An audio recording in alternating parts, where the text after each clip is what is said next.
दिल्ली का चुनाव एक तरफ और यूपी का मिल्कीपुर उपचुनाव एक तरफ, दोनों जगह एक ही दिन वोटिंग हुई, लेकिन यूपी की ये एक सीट उतनी ही लाइमलाइट में रही जितनी दिल्ली की 70 सीटें। मिल्कीपुर उपचुनाव के लिए भी उतनी ही जोर आजमाइश हुई जितनी दिल्ली जीत के लिए। यह वो सीट है जो लोकसभा चुनाव के बाद से बीजेपी और समाजवादी पार्टी के लिए प्रतिष्ठा का प्रश्न बन गई है। मिल्कीपुर सीट की जीत हार से सरकार पर कोई फर्क नहीं पड़ना, लेकिन फिर भी दोनों पार्टियां, दोनों नेताओं अखिलेश यादव और योगी आदित्यनाथ ने ताकत झोंकी, क्योंकि सीधा मुकाबला योगी वर्सेस अखिलेश हो गया है। समाजवादी पार्टी ने मिल्कीपुर में चुनाव प्रचार के दौरान पूरी टीम उतार दी। अखिलेश तो आए ही, डिंपल यादव ने भी चुनाव की कमान संभाली। वहीं बीजेपी की तरफ से सीएम योगी समेत मंत्रियों की पूरी टीम ने कमान संभाल रखी। मिल्कीपुर उसी अयोध्या की विधानसभा की सीट है जहां से जीतने के बाद वहां के अवधेश प्रसाद समाजवादी पार्टी के पोस्टर बॉय बने फिर रहे हैं। अयोध्या सीट जीतने का ही नतीजा है कि अखिलेश यादव ने उनके बेटे यानी अवधेश जी के बेटे पर दांव खेला। समाजवादी पार्टी पर तो इतना दबाव था कि आज सुबह से ही उनकी सोशल मीडिया टीम एक्टिव हो गई। ग्राउंड पर नेताओं ने दौड़ लगानी शुरू कर दी। पूरे दिन ऐसा माहौल बनाया गया जैसे मिल्कीपुर उपचुनाव में जबरदस्त धांधली हो रही, 90 के दौर वाली बूथ कैप्चरिंग चल रही हो मानो। लोगों को वोट डालने से रोका जा रहा है, धमकाया जा रहा है। हालांकि समाजवादी पार्टी के आरोपों का समर्थन करती एक भी ऐसी तस्वीर नहीं आई। मिल्कीपुर में आज वोटिंग हुई तो पोलिंग बूथ पर लंबी लंबी कतारें देखी गई। पुरुषों के साथ ही महिलाओं ने भी जमकर वोटिंग में हिस्सा लिया। इन लंबी लंबी लाइंस में 70-70 साल के, 80-80 साल के बुजुर्गों को भी देखा गया। न हंगामा, न शोर, न शराब। देखिए ना कहां कौन किसको रोक रहा है बॉस। चूंकि इस उपचुनाव पर पूरे देश की नजर थी, इसलिए प्रशासन पहले से चौकन्ना था। व्यवस्था को चाक चौबंद रखा गया था। अजीत प्रसाद और भाजपा के चंद्रभानु प्रसाद ये सब अपने अपने तरफ से पूरा प्रयास कर रहे थे कि वो चुनाव जीते। लेकिन यूपी में इतना बड़ा चुनाव हो और वो भी आराम से हो जाए, कोई विवाद ना हो, विपक्ष कोई आरोप ना लगाए, ऐसा तो हो ही नहीं सकता। आरोप लगाने के लिए आज सुबह से ही समाजवादी पार्टी की सोशल मीडिया टीम एक्टिव हो गई। वोटिंग शुरू होते ही सबसे पहला ट्वीट सुबह 6:57 पर ही ठोक दिया। बताया कि समाजवादी पार्टी का एजेंट नहीं बनने दिया जा रहा है, इस पर चुनाव आयोग संज्ञान ले। लेकिन इस शिकायत के बाद तो समाजवादी पार्टी ने एक के बाद एक लगातार ट्वीट करने शुरू कर दिए और 8 घंटे में 80 से ज्यादा ट्वीट कर डाले। बाद में शिकायतों का सिलसिला चलता रहा। समाजवादी पार्टी ने कई वीडियो भी शेयर किए। आरोप लगाया कि बीजेपी के लोग वोटिंग को रुकवा रहे हैं, फर्जी वोट डलवा रहे हैं। लेकिन किसी भी वीडियो में कोई सबूत नहीं था, बस आरोप था। समाजवादी पार्टी की सोशल मीडिया टीम जितनी एक्टिव थी, ग्राउंड पर उनके प्रत्याशी भी उतने ही एक्टिव दिखे। अवधेश प्रसाद के बेटे और समाजवादी पार्टी के प्रत्याशी अजीत यादव ने भी लगे हाथ आरोप लगा दिया कि मतदाताओं की आवाज को दबाया जा रहा है। अजीत प्रसाद को सुनिए, उसके बाद बताऊंगा अजीत प्रसाद ने कैसे अपनी ही पार्टी को बैकफुट पर ला दिया। सारे पोलिंग बूथ पे हम लोग की एजेंट है, लेकिन कुछ शिकायत मुझे मिल रही है कि वहां पे एजेंडों को है और मतदाताओं को दबाया जा रहा है, धमकाया जा रहा है प्रशासन के द्वारा, और उनको वोट डालने नहीं दिया जा रहा है। अजीत प्रसाद ने प्रशासन पर आरोप तो लगा दिए, लेकिन एक वीडियो ने उनकी पोल खोल दी। सपा प्रत्याशी घाटमपुर केंद्र पहुंचे तो बीजेपी के एक एजेंट से भिड़ गए। पहले अजीत प्रसाद ने बीजेपी एजेंट को फर्जी वोट डालने को लेकर धमकाने की कोशिश की। जब बीजेपी एजेंट ने अपना आईडी कार्ड निकालकर दिखाया तो उसके साथ धक्का मुक्की की गई। अजीत प्रसाद ने तो 5 सेकंड में देख लेने की धमकी तक दे डाली। देखिए जरा वहां क्या हुआ, उसके बाद बताऊंगा अवधेश प्रसाद ने कैसे अपने बेटे के लिए कमान संभाला।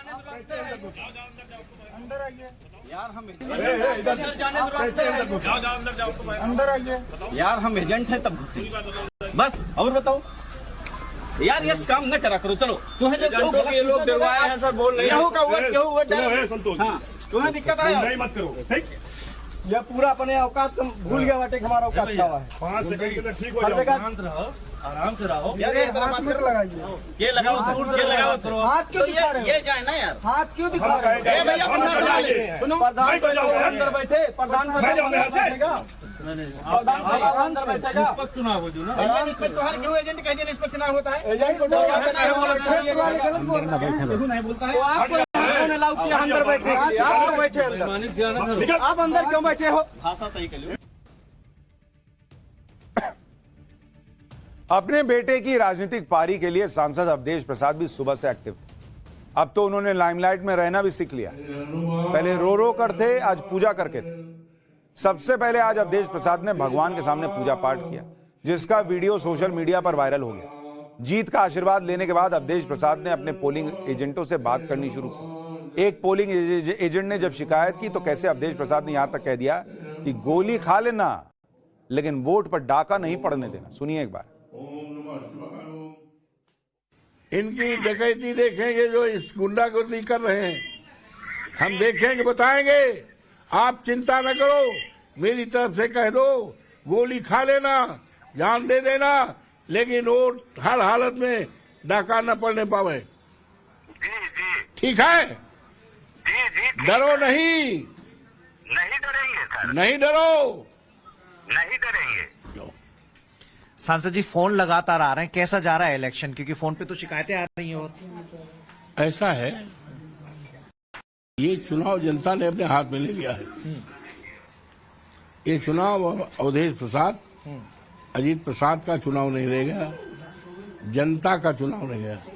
एक तरफ जनता है, दूसरी तरफ योगी बाबा की सरकार है। निश्चित तौर से जनता और सरकार के बीच में लड़ाई चल रही है। सरकार गुंडागर्दी करा रही है, लोकतंत्र का गला घोट रही है, बूथ के ऊँटों पर डकैती डलवा रही है। इसके बावजूद भी भारतीय जनता पार्टी हारेगी, समाजवादी पार्टी का उम्मीदवार अजीत प्रसाद जीतेगा। सब बोल देना है, बूथों पर डकैती डल रही है। कहाँ है? वीडियो नहीं है, लेकिन बूथ पर डकैती डल रही है। लेकिन फिर भी बीजेपी हारेगी, ताकि अगर कल को जीत जाए तो कहें कि हाँ पब्लिक ने जवाब दे दिया, हार जाए तो बूथ कैप्चर हुआ। गजब करते हैं यार। उधर मिल्कीपुर चुनाव को लेकर अखिलेश यादव भी सोशल मीडिया पर एक्टिव रहे। उन्होंने आईडी चेक करते हुए पुलिस वाले का एक फोटो ट्वीट किया और आरोप लगाया कि मतदाताओं में डर पैदा करने की कोशिश की जा रही है।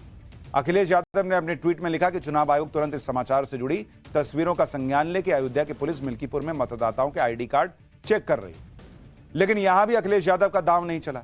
यूपी पुलिस ने अखिलेश के दावों की पोल खोल दी। अयोध्या पुलिस ने भी एक ट्वीट किया जिसमें 2 फोटो शेयर करते हुए बताया कि मतदाताओं का नहीं बल्कि एजेंट्स का आईडी चेक किया गया है। अयोध्या के एसएसपी को सुनिए, उसके बाद बताऊंगा मिल्कीपुर में किसका पलड़ा भारी नजर आ रहा है।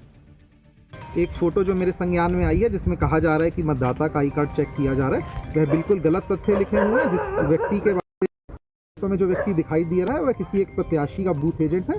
और वहीं जो शिकायत मिल रही है जिसमें कहा जा रहा है कि किसी एक पर्टिकुलर राजनीतिक दल के बूथ एजेंट को वहाँ पे समस्या हो रही है, उन बूथों पर जा करके जो भी वहाँ के सभी बूथ एजेंट हैं सबका पहचान पत्र चेक करके सबसे पूछ करके कि उन्हें कोई समस्या तो नहीं है, उसी दौरान ली गई एक फोटो को भ्रामक तथ्यों के साथ दिया। आपको याद होगा इसके पहले जब बाईपोल हुआ था यूपी का, तब भी यह माहौल बनाया गया था कि मुसलमानों को वोट नहीं देने दिया जा रहा, जबकि नवभारत ने कैमरे पर दिखाया था कि मुसलमान खुद कह रहे भाई हमको तो आराम से वोट देने मिल रहा है। समाजवादी पार्टी ने आज ऐसा माहौल बनाने की कोशिश की जैसे मिल्कीपुर उपचुनाव में कुछ भी ठीक नहीं हो रहा, वोटिंग में धांधली चल रही, बीजेपी और प्रशासन साजिश रच रहा है।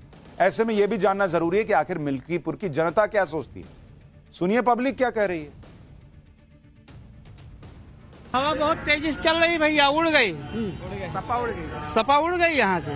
यहाँ पे बस कमल। लेकिन सपाई तो बड़े आश्वस्त है कि नहीं साहब, जो कैसे जीती है विधायक वैसे ही जीतेंगे। उनको 8 तारीख को पता चलेगा कि कैसे जीती है। भाजपा यहाँ बहुत अच्छे मतों से जीती है। वजह क्या है? मतलब क्या तैयारी का स्तर ज्यादा रहा कि मुख्यमंत्री ने अपने मंत्रियों को जिम्मेदारी सौंप दी, या फिर सपा की तैयारी में कोई कमी? तैयारी अच्छी थी यहाँ पे। अच्छा, भाजपा का मैनेजमेंट बहुत अच्छा था। अच्छा, बहुत अच्छा चला। आप लोगों ने जब वोट दिया तो क्या सोच के दिया वोट? बस विकास का मुद्दा है, हिंदुत्व को देकर हम लोग ने वोट किया। आज के आप कह सकते हैं 3 साल पहले अयोध्या कोई जान नहीं रहा था, अब पूरे विश्व के लोग अयोध्या दर्शन के लिए आ रहे हैं। इससे यहाँ पे रोजगार बढ़ा, बेरोजगारी बहुत ज्यादा कम हुआ अयोध्या में, है ना। नहीं जानते थे लेकिन इतना ज्यादा हाईलाइट कर दिया। तरक्की वाली अयोध्या के लिए वोट दिया। तरक्की वाली अयोध्या के लिए, नए अयोध्या के लिए माननीय प्रधानमंत्री जी को, माननीय योगी आदित्यनाथ जी को बहुत बहुत आभार। अयोध्या का, मिल्कीपुर की पूरी जनता से यही अपील थी जो उन्होंने 2000 में लोकसभा चुनाव में कहा था गलती की थी, वो विधानसभा गलती का जिक्र कर दी, सोशल मीडिया पे बड़ा चलाता वो। ऐसा कुछ नहीं है, कोई गलती नहीं हुई है। ये समय का जो हिस्सा है, जो इस समय चल रहा है, इनके झूठ का प्रपंच बहुत ज्यादा है। हर बात में झूठ, कोई काम नहीं है, सब झूठ। मिल्कीपुर की जनता क्या सोचती है, उसके मन में क्या है, इससे समाजवादी पार्टी को कोई मतलब नहीं। आज सुबह से शाम हो गई लेकिन समाजवादी पार्टी एक भी दांव उनका चल नहीं पाया। हर बार उनके आरोप और झूठ का पुलिंदा पकड़ा गया। समाजवादी पार्टी का एक डेलीगेशन लखनऊ में चुनाव आयोग पहुंच गया। सपा ने चुनाव आयोग से जो शिकायत की है वो भी सुनिए। 11 बजे तक तो मामला ठीक ठाक चला, लेकिन उसके बाद से पूरी तरह से चुनाव भारतीय जनता पार्टी के जो लोग हैं, वहां के नेता हैं, उन लोगों ने पीठासीन अधिकारियों से मिलकर के सभी लगभग 100 से अधिक बूथों से समाजवादी पार्टी के एजेंट हटा दिए गए हैं और उनमें जबरदस्ती मिल करके पीठासीन अधिकारी से फर्जी वोट डलवाने का काम किया जा रहा है।